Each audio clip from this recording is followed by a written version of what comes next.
Meu irmão, minha irmã, que a graça e a paz do nosso Senhor Jesus Cristo seja contigo nessa manhã. Eu realmente desejo isso para você. Vamos orar? Senhor, tem misericórdia de nós. Nessa manhã nos encontra, Senhor. Muitas vezes a gente está diante do Senhor, ou quase sempre, Pai, a gente está diante do Senhor numa fragilidade imensa, Senhor.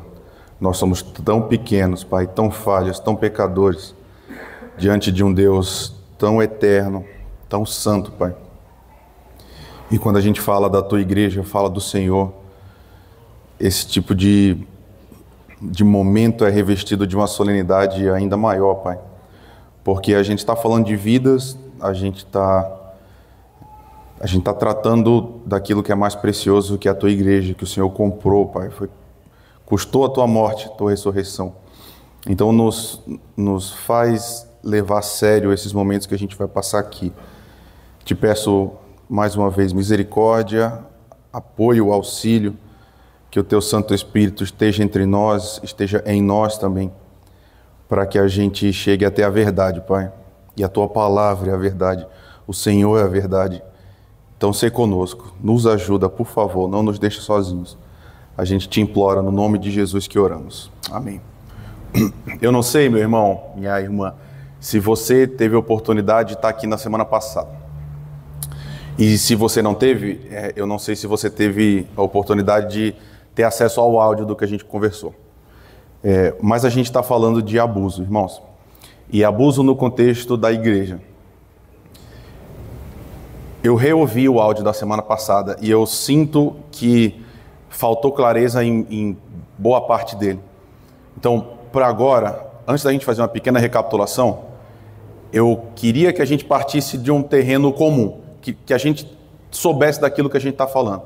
Irmãos, quando a gente fala de abuso, a gente não está confinando o abuso a um tipo só. Tem vários tipos de abuso diferentes que podem acontecer nos mais diferentes contextos. Existe também uma gradação neles, irmãos. Algumas vezes eles são muito leves e outras vezes eles são muito pesados. Então, tratar tudo do mesmo jeito vai fazer a gente se perder naquilo que a gente está se propondo a fazer agora.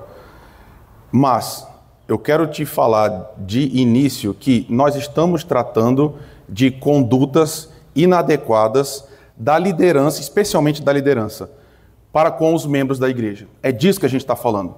Pessoas em posição de líderes, pessoas que estão no caminho para se tornar líderes, agindo de forma inadequada diante da igreja. Por que a gente fala sobre isso? Irmãos, de novo, me perdoe falar tanto sobre isso, mas é porque igreja, irmãos, é muito diferente e é muito maior do que aquilo que acontece só no domingo à noite, ou no domingo de manhã, ou na terça ou na quinta. Tem muito mais coisa acontecendo na igreja e na vida da igreja do que dá conta esses momentos que a gente está aqui juntos. Então, dependendo do seu nível de relacionamento com a igreja, muita coisa não chega para você. E aí você tem a impressão que a igreja é de um jeito e, na verdade, muitas coisas estão acontecendo enquanto essa superfície ela não é assim penetrada. Quando a gente vai para o dia a dia da igreja, irmãos, o pastor Fredo está aqui, ele poderia vir aqui dar o testemunho dele. Eu também. Quando a gente conversa com as pessoas, tem muita gente marcada, irmãos. Eu tinha uma certa noção e uma certa expectativa do que ia acontecer com aquilo que a gente falou na semana passada. Eu não sabia que ia ser tanto. Vão vindo os testemunhos, né? Gente dizendo, pastor, aconteceu exatamente isso comigo, passei por isso, isso foi difícil. E quando a gente está tratando de um assunto em abstrato, é uma coisa. Então, se a gente vem aqui e vai falar sobre, sei lá, música na igreja, e a gente vai tratar teoricamente, de uma forma assim completamente abstrata, do que significa música na igreja, é uma coisa, a postura é uma. Outra coisa é quando a gente fala sobre questões que a gente sabe que está no coração da igreja, nós como pastores. É diferente, irmãos. E aí a gente faz isso pensando em você, pensando em você ser protegido, em você estar num ambiente em que essas coisas não te toquem. Última vez que eu vou te falar, era muito mais fácil a gente não falar sobre isso mesmo. Pesa muito, irmãos. Muito mesmo. Eu tenho esse meu relógio, que não é nada demais, tá? Ele marca a qualidade do meu sono. Você precisa ver o gráfico da noite anterior de quando tem encontros assim. É horrível. Mas a gente faz isso porque a gente acha importante. E aí a nossa esperança, então, é contribuir com o Senhor nesse trabalho de purificação da igreja. De novo, nos seus diferentes níveis. E a gente ir construindo em nós um ambiente que reproduza da maneira mais fiel possível a igreja que o nosso Senhor sonhou. A igreja que Ele morreu para construir. Essa é a nossa expectativa. Pois bem, vamos dar uma recapitulada pequena. Uma das coisas primeiras que a gente tratou, e é fundamental que você entenda, meu irmão, minha irmã, comunidades têm culturas. A gente falou sobre como igrejas que fazem parte da mesma tradição, um exemplo muito fácil para nós é a igreja presbiteriana, as igrejas elas têm o mesmo conjunto básico de doutrinas, elas têm os mesmos símbolos de fé, elas cantam as mesmas músicas, elas se organizam dos mesmos jeitos, elas participam dos mesmos concílios, e ainda assim elas podem ser radicalmente diferentes umas da outra. De novo, não aparece isso no domingo à noite. No domingo à noite parece muito parecida. Mas na vida concreta da igreja, no dia a dia, igrejas têm culturas. E elas, às vezes, são muito distantes uma da outra. O exemplo que eu tentei te dar algumas igrejas são marcadas, por exemplo, por uma postura mais tradicional na adoração comunitária. Então, não existe uma regra, ninguém chegou e disse que as coisas têm que ser assim, mas naturalmente ninguém bate palma, todo mundo vem com a roupa assim, muito solene, porque aquele ambiente, as pessoas, por uma série de questões, foram direcionando para ser desse jeito. Outras igrejas, duas presbiterianas, outras igrejas são muito mais assim, fluidas nesse sentido. A liturgia não é tão amarrada, existe um certo espaço para liberdade, as pessoas se comportam de uma maneira mais solta. Qual está certo, qual está errado? Não é essa a questão, irmãos. As duas estão certas. As duas são expressões dessa multiforme graça de Deus. Só estou tentando te mostrar que, na prática, culturas de igreja são diferentes. Na prática, as igrejas se comportam de uma maneira diferente. E isso, a gente tentou ver na semana passada, é aprendido e replicado, irmãos. Como é que começa uma cultura? Não é tão simples assim. Mas se a gente for tentar resumir, a liderança tem uma capacidade muito intensa de ir dirigindo a cultura de uma igreja. Ou seja, se você tem um pastor que pensa de um determinado jeito, a tendência... E aqui um pastor é mais o conselho, tá? O conselho, junto com o pastor, desempenha um papel fundamental nisso. Mas os líderes da igreja têm um papel muito marcante em ir direcionando a cara da igreja final. Então, se você tem um pastor que é muito tradicional, a tendência é que, ao longo do tempo, a igreja vá se tornando tradicional também. Irmãos, porque, às vezes, eu tentei te falar isso na semana passada, não sei se eu consegui, mas, às vezes, o pastor não coloca uma regra. Ele não chega para os presbíteros e fala assim, a partir de agora, nenhum presbítero mais pode vir sem terno na igreja. Às vezes, ele não fala isso, mas o jeito que ele se porta e o seu próprio exemplo pessoal vai fazendo com que as pessoas vão imitando. E, a partir daí, as pessoas que estão muito refratárias a essa cultura, elas vão saindo da igreja naturalmente, vão procurando uma igreja que se pareça mais com o que ela acredita. E vai chegando e vai ficando gente que vai se parecendo mais com o pastor. 20, 30 anos depois, tem uma igreja que está caminhando nessa direção. Você entende, meu irmão? Esses exemplos, eles, apesar de eles fazerem parte da igreja, eles são bobos. Porque roupa, irmãos, desculpa, pelo menos eu penso assim, tá? Roupa, se você não vier indecente, vier adorar a Deus com a roupa que você quiser, para mim tá ótimo. O problema é quando a cultura que vai sendo perpetrada tem pecado no meio. Esse é o problema. E é aí que a gente está conversando. Então, a gente viu na semana passada que igrejas abusivas começam quando líderes narcisistas estão diante dela, à frente dela. O que isso significa? Gente que não entende, a gente vai conversar só isso na semana que vem no detalhe, mas irmãos, pastores, pelo menos na Escritura, que é o nosso norte, eles não nasceram para ser líderes, irmãos. Líder é uma palavra que a gente empresta de empresa. As palavras que falam sobre liderança na Bíblia têm a ver com serviço, escravo. Então, quando pastores na igreja não entendem o seu próprio papel e eles começam a agir como se a igreja fosse deles, e aqui eu tentei colocar ênfase nisso para você na semana passada. Irmãos, o pastor fala, essa igreja aqui, ela é minha. Essa é um péssimo começo, irmãos. É um péssimo indicativo. Quando um pastor diz, aquela lá é a minha igreja, aí a gente tem problema. É claro, no nível comunicacional coloquial do dia a dia, você falar essa é a minha igreja pode simplesmente significar essa é a igreja que eu vou. Não tem problema com isso. A questão, e você percebe a diferença, a sutileza, é quando ele começa a agir como se de fato aquilo fosse dele. Fosse um espaço que é ele que condiciona, ele dita tudo, ele dá a cara, porque é posse. Fala, Luquinhas, você pediu? Fala.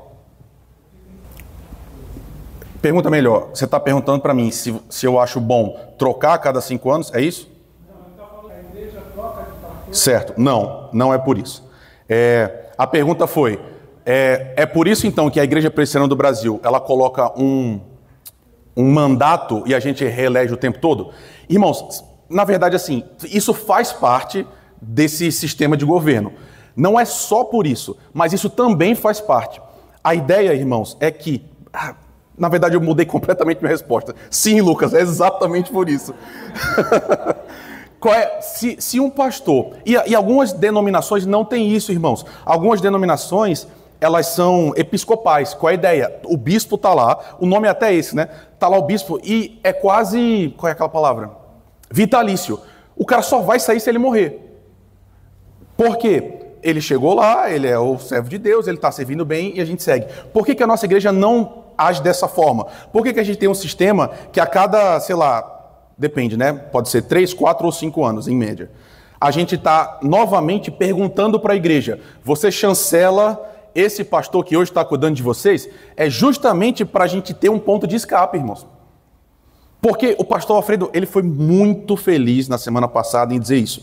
Vamos supor, eu e ele, a gente foi pregar numa igreja ali, virou o carro, morremos nós dois. Vocês vão precisar de um novo pastor. Esse pastor que vai chegar, ele vai passar por uma entrevista com o conselho. Nessa entrevista, irmãos, é igual começo de namoro. A pessoa é a coisa mais linda do mundo. Não tem nenhum defeito. O pastor vai chegar e vai falar assim, olha, a igreja de Jesus, eu amo vocês, eu quero dar minha vida para vocês, tá tudo certo. 1 milhão de promessas. A igreja elege, são 5 anos. Às vezes, na semana seguinte, mudou tudo, irmão. E você conhece isso, infelizmente, todos nós conhecemos isso na presidência, né? Todo mundo aqui já viu uma campanha presidencial. Alguns já viram várias. Todas as promessas. Na hora que tem a diplomação, 1º de janeiro, o presidente está lá, dali para frente, o que ele prometeu, o que ela prometeu... Um abraço. Pode funcionar isso na igreja também. Aí, de repente, a igreja está lá presa agora a um cara que está indo contra tudo que ele falou nesse primeiro contato. O que a gente faz? A gente tem um sistema de eleição.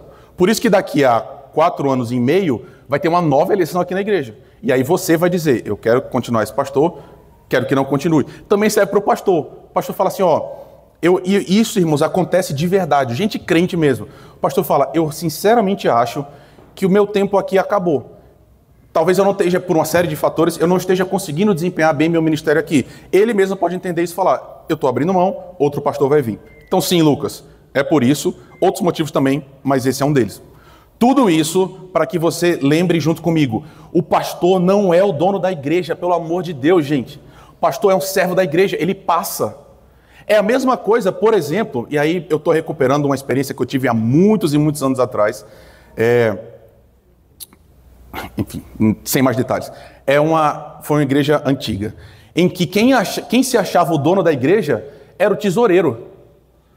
O tesoureiro achava que era o dono da igreja. Por quê? Ele dizia o seguinte, o dinheiro é meu. Eu sou o tesoureiro, eu que vou dizer se vai ser para um lado ou se vai ser para o outro. Então, como ele tem uma posição muito, na prática, muito decisória, o cara pode falar o seguinte, não importa, só vai passar pelo que eu acho. Se eu acho que tá bom, a gente vai gastar dinheiro. Se eu acho que não tá bom, a gente não vai. Esse padrão de abuso também acontece nesses termos. Porque, de novo, irmãos, o tesoureiro é o dono da igreja? Ele é o dono do dinheiro da igreja? De quem é o dinheiro da igreja, irmãos? Da igreja. Então, se o conselho decide, Por exemplo, a gente vai comprar um avião. O tesoureiro fala, gente, isso é loucura.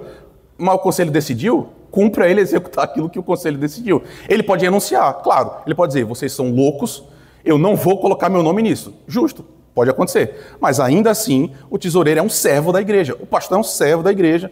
Todo mundo é servo da igreja. Fala, meu irmão. Isso, tem um comentário, meu irmão, do que o senhor falou, que eu quero falar para a gente ir para frente, porque eu quero te mostrar algumas coisas específicas hoje. Mas um deles que eu quero comentar é essa noção de que o pastor saiu da igreja, eu vou sair junto com o pastor. Gente, se você falar isso para alguns presbiterianos de outras tradições em outros países, isso é loucura. O cara fala, o quê? O pastor saiu, você saiu junto? Porque está muito internalizada essa noção de que, cara, pastor passa, irmãos, pastor é para passar mesmo. A igreja permanece. Só que aqui no Brasil, a gente tem uma noção incrivelmente personalista. Muito mesmo. Qual é a ideia? Sempre tem um salvador. A gente está agora, desculpa falar isso, mas a gente está agora preso de novo falando do Neymar, né? Porque a seleção não pode ser um conjunto de 22. Tem que ter um que vai resolver. E aí fica todo mundo falando sobre esse um. Nós somos latino-americanos. Na política a gente faz a mesma coisa. Numa empresa a gente faz a mesma coisa. A gente está sempre buscando uma pessoa que vai concentrar tudo. Quando, na verdade, o nosso sistema nasce para que seja coletivo, horizontal. O pastor saiu, você fica. Você fica. Ah, eu gosto muito do pastor. Liga para ele na segunda e vai tomar café. Não tem problema, você pode continuar sendo amigo. Mas fica na igreja. Bem, hoje a gente vai falar só sobre quando um abuso acontece mesmo. Então, tudo isso a gente viu, né? O abuso aconteceu. E de novo, no final a gente falou sobre isso com mais tempo, da semana passada. Um abuso aconteceu e ele foi verificável. O que acontece? Irmãos, numa igreja saudável, repito, é a igreja que a gente está querendo construir. Não que ela não seja saudável agora, mas a gente está aqui se esforçando para daqui para frente continuar sendo saudável e ser cada vez mais. Como é que a gente age? Como é que um pastor age a partir do momento que as críticas acontecem? Ele foi pego. O que a gente faz daí para frente? Irmãos, esse é um momento definidor da igreja. Mesmo. Porque aconteceu no nosso meio. A gente teve um problema. O que a gente vai fazer daí para frente? Existem inúmeros casos em que o que se faz vamos abafar o mais rápido possível. A gente não vai falar com ninguém. A gente não vai acionar nenhuma instância. Vai ficar confinado no o menor número possível de pessoas, e a pessoa que está trazendo a questão, ela não tem acesso a nada do que vai acontecer daí para frente. O importante para essas igrejas é defender o pastor, porque defender o pastor ou a liderança, na cabeça dessas pessoas, significa defender a igreja. Por quê? A imagem do pastor e a imagem da igreja estão juntas, e nunca deviam estar.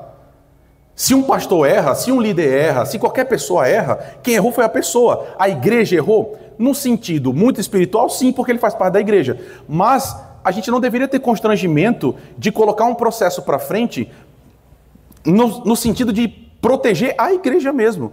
Porque a gente não precisa proteger a reputação da igreja, irmãos. A reputação do pastor. Então a gente vai falar sobre isso hoje. Como é que a gente responde a essas críticas? A gente já falou na semana passada, mas o principal, o importante houve um problema. Primeira coisa que a gente faz é realmente se lançar na intenção de descobrir se de fato as coisas foram desse jeito. Isso leva um tempo, irmãos. Não é tão fácil assim. Mas a gente precisa perseguir esse caminho. A gente precisa descobrir até que ponto a coisa foi de um jeito, foi de outro. Mas na hora que as coisas apareceram tais como elas foram, o que a gente precisa ver? Primeiro, confissão. Irmãos, se não há confissão, a gente não consegue dar mais nenhum passo. O líder precisa dizer, e com todas as letras, eu fiz tal coisa. Errada como ela foi, não importa. Fiz. Ok, daí a gente passa para os próximos passos. Mas se esse passo não for observável, irmãos, não tem como a gente restaurar nada. Porque se a gente, mais uma vez, se a gente se lança, passa mais um, por favor. Se a gente se lança nesse caminho de fuga e esquiva, o que a gente vai fazer é estar demonstrando com as nossas ações concretamente que a gente não tem interesse em resolver nada. A gente tem interesse em quê? Proteger a nós mesmos. Eu não quero que a minha reputação fique manchada, não quero manchar minha biografia. Portanto, a gente começa esses processos. Então, são só dois aí, né? Mas negação é sempre um dos primeiros. Você fez? É horrível, irmãos. Eu já tive nesse local. A pessoa fala, não fiz. Não fiz. E aí a gente começa a colocar provas e a pessoa fala assim, não, mas isso está errado, isso não foi desse jeito. E para cada coisa a pessoa tem uma explicação. E esse processo é tão intenso, mais uma vez, você já viu esse processo televisionado, porque a gente tem CPI. E às vezes na CPI a gente fala, tá aqui o... esse exemplo acho que ninguém vai se incomodar. Lembra há muito tempo atrás, não muito tempo, eu acho que foi naquele escândalo da JBS, do Wesley Batista, na época do Temer lá, tem um senador que me foge o nome dele agora, que ele aparece correndo, segurando uma mala com 500 mil reais. A mala foi apreendida, tem o vídeo dele, a cara dele, tá tudo certo, mostra-se tudo. E ele fala, não fui eu não fiz. Era um deputado. Exatamente. Não tinha inteligência artificial para ele falar, né? O cara fala, não fui eu. A gente fala, mas tá aqui, todo mundo viu. Tá... Ele, não foi. Irmãos, quando isso se impõe numa igreja, porque eu tô falando isso para você, você precisa olhar isso na gente, tá? Se a gente age com você desse jeito, é um mau sinal do nosso trabalho, de quem a gente é. Houve um problema, a gente fala, não houve. Irmãos, esse é o pior caminho da gente seguir. E aí, a segunda questão de autoproteção, ela também se perpetua a partir da negação. A gente fala assim, não foi porque não pode vazar. Olha o que vai acontecer se isso sair daqui. Quantas pessoas vão sair da igreja? Quantas pessoas não vão vir para a igreja? A nossa preocupação, estou falando nossa nesse sentido metafórico, né, de uma liderança ruim. O que a gente quer? Proteger a nós mesmos. A gente quer continuar crescendo, a gente quer continuar sendo visto como grandes líderes, grandes pessoas, colocando para debaixo do tapete problemas que são reais e claros. E aí, olha como isso é violento no sentido do que a gente foi chamado para fazer a partir do nosso Senhor Jesus. A gente está aqui hoje, especialmente eu e o pastor, e o conselho, nós somos a liderança maior da igreja. Cara, a gente está aqui para proteger as ovelhas que não são nossas, são de Jesus. Você tem noção disso? O Filho de Deus amado morreu e ressuscitou para comprar um povo. Aí a gente fala, não, a gente vai proteger a nós mesmos, em detrimento desse povo, que às vezes está sofrendo concretamente. Irmãos, eu já falei, eu repito isso 1 milhão de vezes. Eu acho que pessoas que fazem isso, ficam negando, tentando se proteger, e aí esse compadrio, né? O conselho protege o pastor protege o conselho. Eu honestamente acho que no fundo essas pessoas não acreditam que um dia elas vão estar diante do Senhor Jesus. Porque não dá para mentir para Jesus, irmãos. Não dá. Essa é uma ótima pergunta, irmãos. E é bom que essas perguntas... Qual é a pergunta? Se o pastor errou, a gente vai contar para a igreja? Irmãos, depende bastante. Você concorda que se a gente for trazer todas as vezes que a gente errou aqui para frente, acabou a igreja, a gente nem vai ter mais culto. A gente vai chegar aqui e falar assim, nessa semana, o pastor Rafael não me deu bom dia, o pastor Rafael não comeu direito, ele tratou mal a esposa dele. Você entende? Tem coisas, irmãos, por isso que eu estou falando, tem matizes, né? Tem problemas que a gente trata entre nós mesmos. Por quê? Porque são problemas que podem ser tratados só entre a gente. Não extravasou, não afetou outras pessoas, não comprometeu o nosso desempenho enquanto crente. Porque, irmãos, se você espera que seu pastor não erre também, onde é que está o erro? Em você, tá? Se você acha que a gente nunca vai errar, irmão, me perdoa, eu vou errar muitas vezes. Isso tem que ser público sempre? Não, irmãos, não. Até porque tem muitos crentes que não têm maturidade para presenciar um tribunal. Eu falei isso na semana passada também. Houve um problema. Tem gente crente, e aí Jesus encontrou vários desses, que a gana da pessoa é falar o seguinte, vamos cortar a cabeça de todo mundo. Começa o processo, vamos que se tivesse fogueira a gente queimava, né? Irmãos, o tribunal não serve para isso. A gente, ao mesmo tempo, um tribunal serve para duas coisas ao mesmo tempo. Primeiro, e acima de tudo, proteger a pessoa que está sofrendo. Então é isso. A gente precisa de um tribunal para afastar essa pessoa que está sofrendo da fonte do abuso. Mas o segundo é também tentar recuperar a pessoa que abusou. Porque me perdoa, eu lembro demais. Eu cansei de ouvir isso de uma determinada pessoa. Ela disse assim, para mim, estuprador, pedófilo, tinha tudo que morrer. Aí eu falava, certo, onde é que está Jesus Cristo nisso? Porque, meu irmão, você vai me desculpar, mas Jesus morreu também por estupradores e pedófilos. Tem gente assim que é salva e convertida por Jesus. É fácil? Não é. Acontece com frequência? Não acontece. Mas Jesus também perdoa esse tipo de gente. Me perdoa, mas acontece. Eu pelo menos creio nisso. E aí o que a gente faz? A gente joga essas pessoas fora? Dependendo do tipo de pecado, essa pessoa não tem mais chance de redenção? Esse não é o Deus que eu acredito. Certo? Agora, houve um caso concreto na nossa igreja, hipoteticamente. Existe um pedófilo entre nós. Ele vai continuar aqui? Não. A gente vai tentar um processo de restauração da vida dele, vai. Não aqui, não no meio das nossas crianças. Não com acesso. Então, perceba, essas duas coisas acontecem ao mesmo tempo. A gente tenta preservar a pessoa que foi abusada, mas também tenta recuperar o abusador quando a gente possa fazer isso. Ok, vamos em frente. Eu preciso entrar na Bíblia. Fala. Só rapidamente, o código de disciplina da igreja presbiteriana do Rio, aí não tem passatório. O nosso irmão João acabou de lembrar uma coisa que é verdade. A gente tem um código de disciplina, irmãos. E o nosso código de disciplina é o nosso código penal, certo? Assim como o Brasil tem, a nossa igreja também tem. No código de disciplina existe a diferenciação. Faltas particulares, que podem ser tratadas... particularmente. E tem faltas que são públicas, que tem que ser tratadas publicamente. Eu vou te dar um exemplo claro, irmãos. Se eu trair minha esposa hoje, o conselho descobriu. Irmãos, isso não pode ficar só entre a gente. Não pode. Porque eu sou pastor. Eu sou uma liderança. Se isso de fato aparecer depois, e quase sempre aparece, vai trazer um malefício que é coletivo, irmãos. E aí, pela proteção da igreja, a gente precisa chegar aqui na frente e falar, pastor Rafael caiu. O que a gente vai fazer daí para frente? Cada um da igreja vai dar um tapa na cara dele, ou a gente vai apedrejá-lo, ou a gente vai fazer nada, vai restaurar. Aí a igreja vai decidir. Mas a gente não pode privar você dessa informação. Agora, um membro que não é líder traiu a esposa.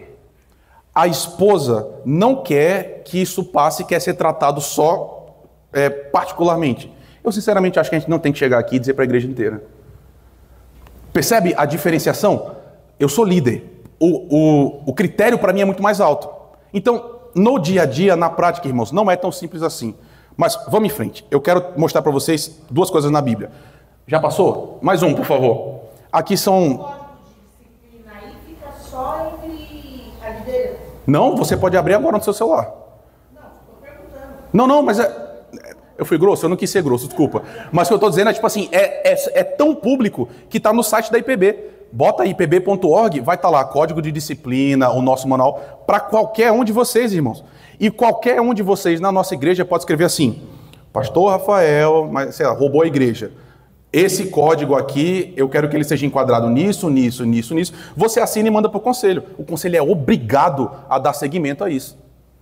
De tão público que é. Então, Tati, qualquer um pode ver, ler e tá lá. E tá lá o rito, tá lá a previsibilidade legal, tá tudo lá. É isso aí. E tem, eu não tomem isso como a ferro e fogo, mas eu acho que eu estou certo.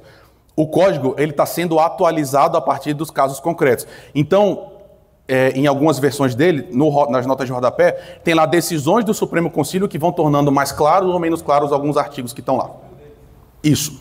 Então, a gente está falando isso tudo. Alguns, eu acho, irmãos, pelo rosto de vocês, que alguns estão falando assim, por que a gente fala disso, cara? Que assunto chato. Olha aí. Abusos na Igreja Católica. 216 mil crianças só na Igreja Católica Francesa desde 1950. Irmãos, criança. Ai, meu Deus do céu, é criança, pô, não tem como se defender. Pô. O que acontece com uma vida? Porque você pensa assim, aconteceu uma vez, a gente vai dar tratamento. Irmãos, tratamento às vezes é paliativo. A pessoa talvez nunca... eu acho que é sempre, né? A pessoa nunca vai ser como ela seria se isso nunca tivesse acontecido com ela. É uma coisa que marca a família, marca a igreja, marca todo mundo. Mas você acha que é só da igreja? Não. Vamos para o segundo, minha irmã. Olha aí. Igreja Batista dos Estados Unidos é acusada de encobrir casos de abuso sexual. O que aconteceu? Se tornou público um relatório do Cinturão da Bíblia, os Batistas do Sul. Denominação clássica. A liderança sabia quem eram. Tinha os nomes lá. O que eles faziam? Rodava os caras de lugar, não colocava para frente nenhum processo. E o que acontecia a partir dessa noção? Outras pessoas sofriam também. Igreja evangélica. E ali a gente tem mais um, né? Estudo de igrejas... pedofilia na Igreja Evangélica da Alemanha. A gente não tem dados do Brasil, tá, irmão? Pelo menos eu não achei. Mas, infelizmente, eu e você, a gente tem certeza que eles acontecem. Eles com certeza acontecem mais do que eles deveriam, porque deveriam era 0, mas eles devem acontecer muito mais até do que a gente imagina. Por isso também que a gente está aqui. Vamos para a Bíblia. Eu quero mostrar uma coisa. Lembra, o tópico geral de hoje, e na semana que vem a gente vai falar só da parte positiva, tá? A gente encerra a parte negativa hoje. O principal a gente está falando sobre quando casos de abuso acontecem, como a gente lida com eles. Eu vou mostrar para vocês, pelo menos 2 estratégias, eu acho que são 2, que igrejas abusadoras e pastores abusadores usam a partir da Bíblia para encobrir. Esse é o tópico que a gente vai falar agora, certo? Como a gente encobre um caso de abuso e protege o pastor pela Bíblia. Olha que coisa, né? Então, vamos para um texto, porque antes eu quero te mostrar algo anterior. Irmão, irmã, eu acho muito engraçado e meio bonitinho, assim, quando algum membro chega para a gente e fala assim, olha, eu não entendo vocês não, vocês são tudo não sei o que e tal, é só aplicar a Bíblia. Irmãos, é fácil aplicar a Bíblia em casos concretos? Depende muito do caso concreto, tá? Às vezes muito.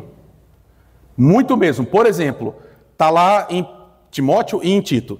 O pastor tem que ser, para ser eleito pastor, né? Tem que ser marido de uma mulher só. Se chegar um cara aqui num trisal, irmãos, e falar que é muito crente, a gente vai torná-lo pastor? Não, porque está lá, assim, dito, simples.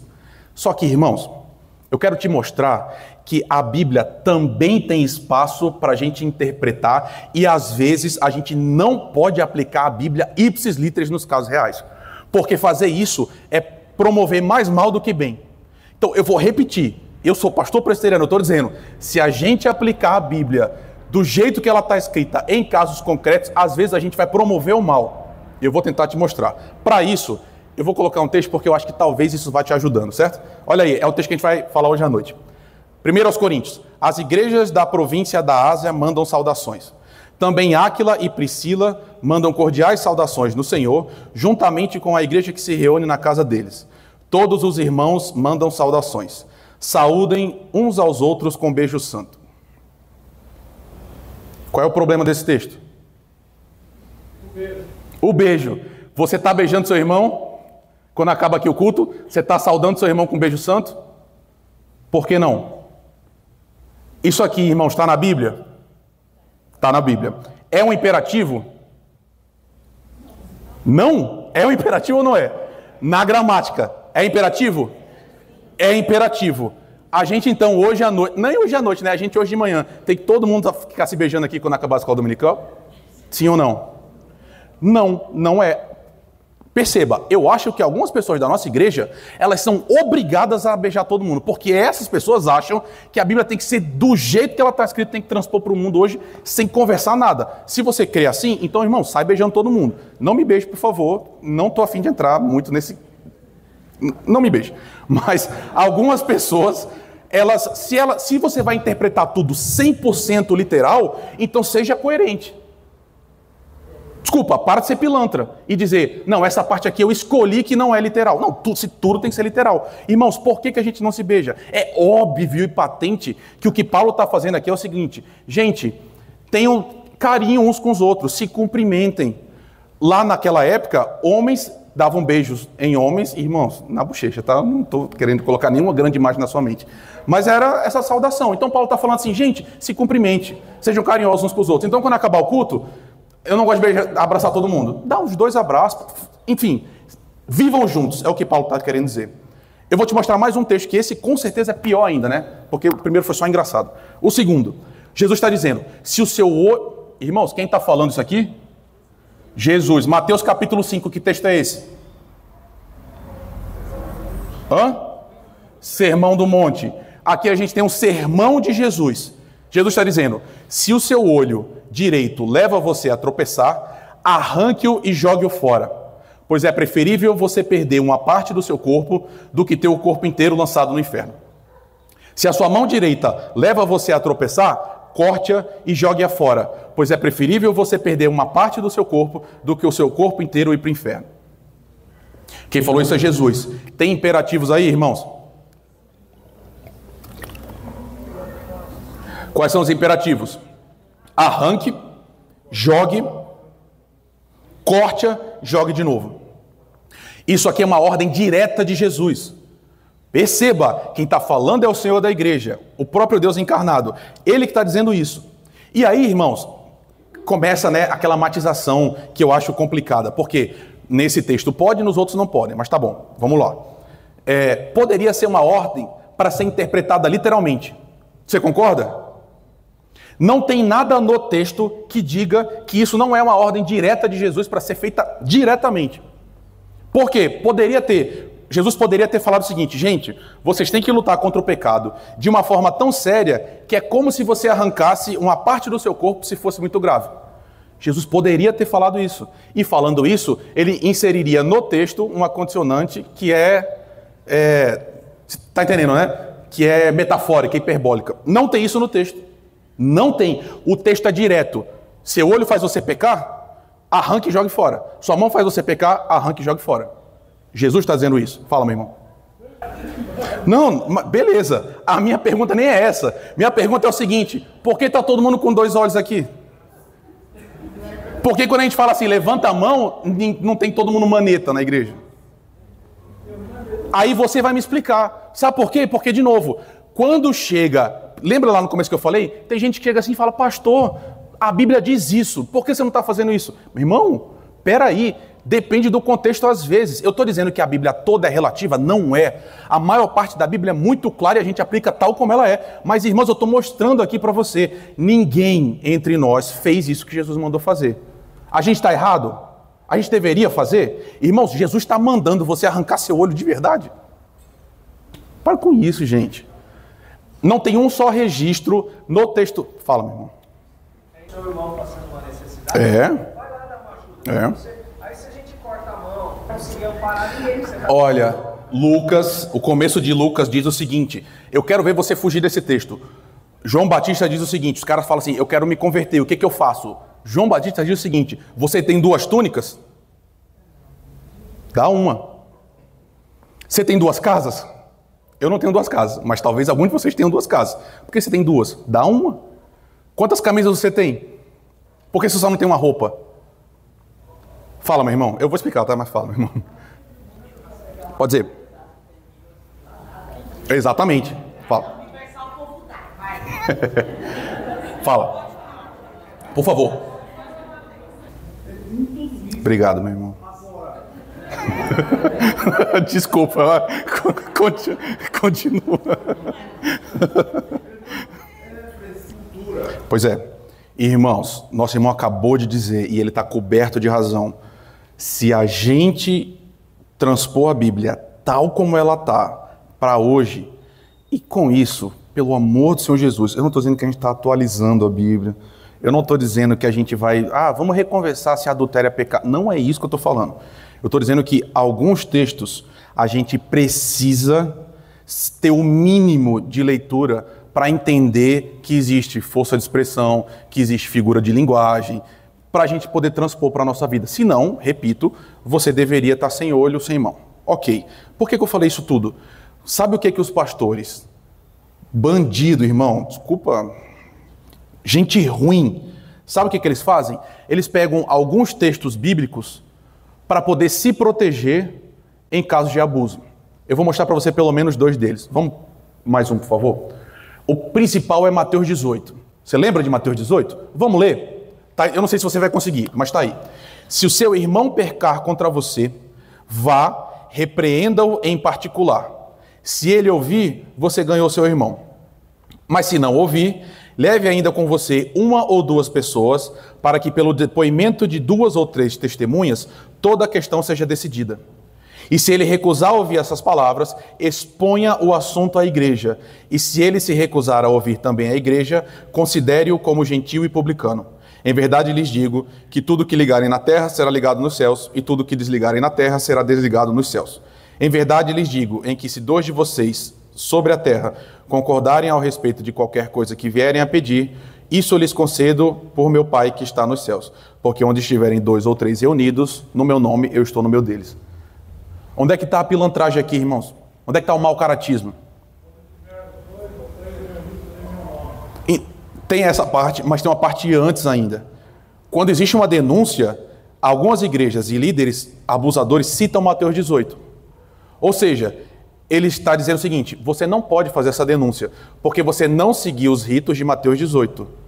Só que, meus irmãos, pelo amor de Deus, crente de 100 anos de igreja presbiteriana, a gente precisa ter sabedoria. A gente não pode ser bobo. Jesus diz explicitamente, foi dito aqui agora, Mateus 7, não ajuntem tesouros na terra. Então você não pode ter poupança? A gente tem que entender o que o texto está dizendo e aplicar no caso concreto para os casos em que ele pode ser aplicado concretamente. Porque eu estou dizendo para você com todas as letras, a gente não pode pedir para uma mulher, ou uma criança, ou um homem, acontece menos, né? Mas especialmente mulheres e crianças, que tenham sido assediados, abusados pelo seu pastor, que vai em particular falar com ele. Meu Deus, todo mundo entende isso. Porque Mateus está dizendo, o seu irmão pecou contra você, então vai em particular e fala com ele. Meu irmão, a gente não pode fazer isso nesses casos. Não pode ser assim.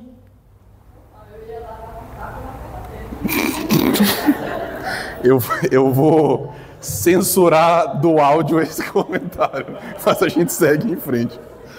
Mas você está entendendo? Gente, a gente não... Porque aí, onde é que está a pilantragem? Vamos supor que nós fôssemos assim, rapidão. Vamos supor que a gente é assim. Aí, eu abusei de uma mulher, concretamente. Aí ela vem e fala comigo. Aí eu falo assim, me perdoe. Eu estava errado. Acabou Mateus 18, pô. Nem precisa chamar os outros. Ela falou, eu reconheci, 1000 aspas, terminou, acaba o processo aqui. Mas vamos supor que eu não reconheci, chama mais 2. Aí vai chamar 2 presbíteros, que são meus brother. Que os caras estão na minha casa assistindo futebol e comendo. Fala assim, gente, vamos matar aqui mesmo na gente? Vai ser muito pior se for para frente. Os caras falam, beleza. E aí morre aqui. Mateus 18. A gente aplicou imediatamente, ipsis literis. O que a gente fez? A gente está colocando as pessoas em situação de potencial abuso de novo. Ela está sendo abusada de novo, agora pela liderança, que não está dando voz a ela, num caso em que ela merece ter voz, e que não pode ficar confinado. Fala, minha irmã. E os crentes diferentes, tá? Então, Os mas crentes aí... diferentes. Lá eles não tinham a Bíblia completa, sim, aqui a gente tem. Mas Abre a de Bíblia. qualquer forma, vai cair no da interpretação. Vamos lá. Sem grandes emoções. Irmãos, Tati, eu realmente não concordo com o que você está dizendo. De novo, se a liderança... Estou falando na questão da aplicação. Sim, eu entendi. Se a liderança for corrupta, você está coberta de razão. Porque os caras vão dizer o seguinte, mas lá no grego, o auristo, no caso acusativo, diz que eu não preciso falar para ninguém. Você vai falar o quê? Você nem sabe o que é isso, né? Só que, irmãos, eu já falei isso 1000 vezes, é uma mentira que você precisa de grego e hebraico para entender a Bíblia. Você não precisa. A igreja do Senhor Jesus chegou até aqui hoje com gente leiga nesse sentido que a gente está falando. Mas a gente não pode esquecer do Espírito Santo de Deus, irmãos, que está guiando homens e mulheres simples, mas que conhecem a Escritura. Até nisso que a gente está falando. Fala. Eu gosto de entender disso. Eu gosto desse linguajar, tá? Adoro também. É isso aí, Joyce. Você está coberta de razão. Você me dá 10 minutos para a gente falar sobre isso? Vai chegar. Está aqui. E eu acho importante a gente falar disso. Irmãos, não são... Sim, fala, meu irmão, perdão. A gente é de uma tradição que... Olha que coisa, né? Quando você vai batizar seus filhos, você promete alfabetizar seus filhos para que eles leiam a Bíblia por si mesmos e cheguem à conclusão. Irmãos, pastores podem manipular a igreja? Sim. Pastores manipulam a igreja? Sim também. Toda a igreja é manipulada pelo seu pastor? Não. Não é. É como eu creio, tá? A gente pode discordar, mas eu realmente acho... E, meus irmãos, talvez nem todo mundo tenha essa informação. Você tem instâncias, tá? Se você fizer uma denúncia e o seu conselho e o seu pastor lhe distratarem e não levarem à frente, você pode subir isso para o presbitério. Outros pastores e outros presbíteros vão olhar. Você pode subir isso depois para o sínodo até o Supremo Concílio, se você quiser. Então, a nossa estrutura, ela tenta dar conta de todos esses casos, para que você não fique desassistido, você não fique sozinho. Bom, ótimo. Eu quero mostrar para vocês, irmãos. Então, tudo isso aqui foi para te mostrar o seguinte: se a gente pegar a Bíblia e transpor para os casos concretos, tais como ela é, a gente pode aumentar o problema. E a gente pode deixar as pessoas descobertas. Eu vou te mostrar mais um texto que esses pastores usam. Eles dizem: não aceite denúncia contra um presbítero. Presbítero aqui também engloba pastor, tá? A não ser exclusivamente sob o depoimento de 2 ou 3 testemunhas. Tá ipsis literis aqui, irmãos. E Paulo está dizendo claramente: não aceite, e a palavra exclusivamente é importante. Você só pode aceitar se 2 ou 3 testemunharem também. Irmãos, quantos abusos acontecem em público? Alguns, se for assim, abuso moral e tal, sim, alguns sim. Mas se for um abuso sexual, se for um abuso financeiro, não tem testemunha às vezes, irmãos. E aí, se a gente aplica o texto, claro, de novo, né? O que eu estou tentando falar veio o abuso, a denúncia pra gente. A gente fala assim: a gente não pode aceitar, porque não tem 2 ou 3 testemunhas. 1 Timóteo 5. Se a gente aplicar ipsis literis, o que a gente está fazendo é não cuidando das pessoas e deixando as pessoas sofrerem, em tese, obedecendo a Bíblia, quando na verdade a gente está descumprindo a Bíblia. Porque a gente está indo contra o espírito da Escritura toda, que é cuide desses casos. Vou te mostrar um último, e aí eu vou comentar o que a Joyce falou antes. Mais um. 1 Coríntios, eu não vou ler o texto todo, porque tem algumas coisas que eu quero falar antes da gente ir embora. Irmãos, o Paulo está falando o seguinte: olha, por que vocês estão levando as coisas de vocês para o tribunal humano? Por que vocês não resolvem só entre vocês? Vocês não são sábios? Então por que vocês estão levando, tornando a igreja mal falada no mundo, sem resolver internamente os problemas? Queridos, isso é um princípio? Sim, é um princípio bíblico. A gente deveria fazer isso? Deveria fazer isso. Depende do caso. Se for uma disputa financeira, por exemplo, um irmão emprestou dinheiro para o outro, e aí ele não devolveu, irmãos, eu sinceramente acho que a gente tem como internamente, pelo menos, começar a resolver esse problema. Quando a gente está falando de abuso, irmãos, mesmo, abuso sexual, ou violência física, a gente não pode aplicar isso daqui. Por quê? Nós não temos competência para resolver esse problema em todas as esferas que esse problema tem para ser resolvido. E aí entra exatamente o que a Joyce falou. Irmãos, eu não sei se você sabe, mais um, por favor. Aqui a gente tem pessoas do direito que que podem me corrigir se eu estiver errado. Irmãos, tem coisa que a gente é obrigado a levar para a polícia, irmãos. Eu vou repetir para você.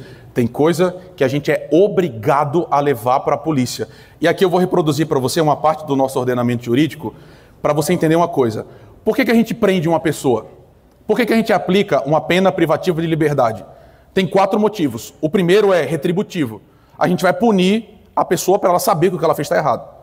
A segunda é preventiva geral. A gente vai impedir que essa pessoa esteja inserida na sociedade geral e possa cometer esses atos de novo com outras pessoas. A terceira função é preventiva especial. A gente está aprendendo para evitar que aquela pessoa cometa aquela violência contra aquela pessoa que ela já cometeu. Então, irmãos, eu não sei se você sabia disso. Eu fiz 3 semestres de Direito antes de ir para o seminário, então essa propedêutica eu estudei, eu achei, me fez muito bem. Eu não sabia disso, mas, por exemplo, se acontece um homicídio, ou se acontece um estupro, por exemplo, que são casos muito pesados, você sabia que você, como vítima, você não tem o direito de perdoar o seu ofensor? No nível interno espiritual, você pode, claro. Só que o Ministério Público não pode deixar de denunciar alguém que cometeu uma dessas coisas, porque a parte que sofreu diz: não, eu não quero. Pode deixar ele em paz. Entende? Fala, meu irmão. Então, a gente vai perdoar. É nesse sentido. E é exatamente isso. Obrigado pela correção. Irmãos, o que eu estou dizendo é, a gente internamente, se isso acontecer entre nós podemos perdoar a pessoa? Podemos. Nós devemos perdoar a pessoa? Devemos, irmãos. É muito difícil, mas a gente deve perdoar a pessoa. Ok, não só não esquece, como a gente aciona as esferas que vão tratar desse problema, porque parou de ser uma coisa só interna da igreja. É o que a Joyce está falando. A gente não pode só resolver na igreja crime, irmãos. Essa devia ser uma noção muito simples, mas que não é em muitas igrejas. Os caras estão encobertando o criminoso, que não pode ser encoberto, porque crime é crime. Então, Mais uma vez, eu vou usar o meu exemplo porque eu não quero ficar chocando os outros, né? Se eu abusar de uma pessoa aqui dentro e eu chorar e pedir perdão, vocês falam, pastor, a gente te perdoa muito. Daqui a 20 anos, quando você sair, a gente se abraça de novo. Mas você vai ser preso. Porque eu preciso ser preso. Porque a minha conduta é uma conduta que fere não só aquela pessoa, serve toda a nação brasileira. Então, irmãos, exatamente, e dá suporte para quem foi abusado. Misericórdia ao tava safado, mas não tem misericórdia para isso. Porque ninguém vai visitar ela. Irmãos, passa mais um, por favor. Eu não sei se você lembra, mas Jesus disse com todas as letras: cuidado com os falsos profetas. Depois, acho que é 1 Pedro, Jesus já tinha morrido e ressuscitado, a igreja já tinha andado. E meus irmãos, Pedro repete essa ideia. Sempre vai ter gente pilantra no nosso meio. A Bíblia já fala sobre isso. O que Jesus diz? Eles vão se apresentar a vocês disfarçados de ovelhas. Só que por dentro, eles são lobos vorazes. Jesus está falando, pelos frutos vocês vão conhecê-los. Por acaso se colhem uvas de espinheiros ou figos de ervas daninhas? Assim toda árvore boa produz frutos bons, porém a árvore má produz frutos maus. Irmãos, eu odeio o tribunal. Eu não gosto de estar lá. Não me dá prazer, cara. Tem gente que gosta. Eu já falei para vocês, eu venho de uma igreja que não era o nosso presbitério, mas tem outro presbitério, as pessoas brincavam de ficar se denunciando, eles adoravam isso. Eu odeio, irmãos, eu não gosto disso. Não é isso que eu curto fazer. Eu gosto de conversar com as pessoas sobre discipulado em Jesus Cristo, falar sobre outras coisas. Só que a gente precisa fazer isso, irmãos. Nós somos chamados a realmente identificar essas pessoas e tirá-las do nosso meio, porque elas não podem estar aqui. Deixa eu te mostrar uma frase do John Piper que eu acho muito apropriada. Ele diz: se você esteve andando em engano, manipulação, hipocrisia e imoralidade por um longo tempo, a sua capacidade de discernir se você está verdadeiramente quebrantado, verdadeiramente arrependido e se os seus motivos são puros, está profundamente comprometida. Você não é um bom juiz do seu próprio arrependimento. O que ele está falando aqui? Irmãos, recentemente agora, de novo, é quase sempre nos Estados Unidos porque é o que chega para a gente, né? Um pastor foi pego, pastor super tradicional, cara consagrado. Ele foi pego se relacionando com uma pessoa que tinha 50 anos menos que ele. Ele tinha 70 e poucos, a menina tinha 20 e alguma coisa. Irmãos, ele pediu perdão. Mas ele pediu perdão depois de ser pego. Você entende que tem uma diferença enorme de uma terça-feira eu chegar aqui, reunir o conselho e falar: gente, eu errei, eu fui fraco, eu falhei, deu ruim. Isso é uma coisa. Outra coisa é, depois que eu fui pego e eu vou perder tudo que eu tenho, eu chegar chorando. É isso que o John Piper está dizendo. Perceba, irmãos, tudo vai contando para esse cenário. Um padrão de abuso que se estende por anos. Irmãos, é muito difícil que essa pessoa tenha a capacidade de discernir por si mesma se ela está arrependida ou não. Porque ele vai dizer que está arrependido, você entende? Todo mundo que é pego vai dizer: eu me arrependo, vai chorar. A questão é, a gente vai aceitar esse choro? A gente vai aceitar esse testemunho? Irmãos, quando isso se estende por muito tempo e a pessoa é descoberta, ela não está apta a discernir a si própria, se ela se arrependeu ou não. Cabe a outras pessoas, porque é um padrão que se repete, ela é reincidente, e tem outros casos. Então, fica difícil, irmãos, bastante. Fala. Me permite uma pitadinha de polêmica? Sim. Eu acho que até a ponta do dedinho, vamos botar o braço na altura do, né? Eu já falei para vocês, é difícil ser pastor demais e é doloroso às vezes. Eu estava sentado conversando com uma senhora de uns seus 50 anos, 50 e poucos, ela podia ser minha mãe. E essa mulher chorou por 2 horas sem parar. E ela estava me falando do seu marido, diácono da igreja. E era literalmente Maria da Penha, irmãos. A mulher estava sendo abusada. Não era sexualmente, mas ela estava sofrendo violência real em casa. Eu disse para ela: está acontecendo? Ela falou: tá. Eu falei: vamos agora na delegacia, eu vou com você. Sem saber o que ia acontecer, tá, irmãos? Gente doida tem aí, eu podia tomar um tiro depois. Ela falou, eu não vou, não quero ir. E aí, sabe, tem gente que fala assim, então é porque gosta de sofrer. Então é porque... É frustrante. Eu acho que eu devia trabalhar no sistema financeiro e estar numa ilha, irmãos, sozinho, porque dá vontade de agredir quem fala isso, de verdade. Porque assim, você não entende, você que nunca passou por um abuso, você não entende como é difícil. Você não tem todas as informações. Você não é fácil denunciar. Não é fácil mexer nisso. Às vezes é muito pior, às vezes é melhor falar, cara, eu até prefiro que essa pessoa nunca sofra, só me deixe em paz. Enfim, fala, meu irmão. A gente precisa terminar, mas eu não quero não falar uma última coisa. Passa para mim, por favor. Saiu esse livro há um tempo atrás, e eu escutei o autor dele falando longamente sobre. A vítima tem sempre razão. E meus irmãos, você sabe disso. E aí eu também tenho um caso disso, pessoal. A gente viu um caso de alienação parental que foi horrível. A mulher denunciou seu marido falsamente e foi uma luta de anos em que ele foi impedido de ver a filha, que ele amava. Era ex-mulher no caso, né? Eles se divorciaram, a mulher com muita raiva denunciou.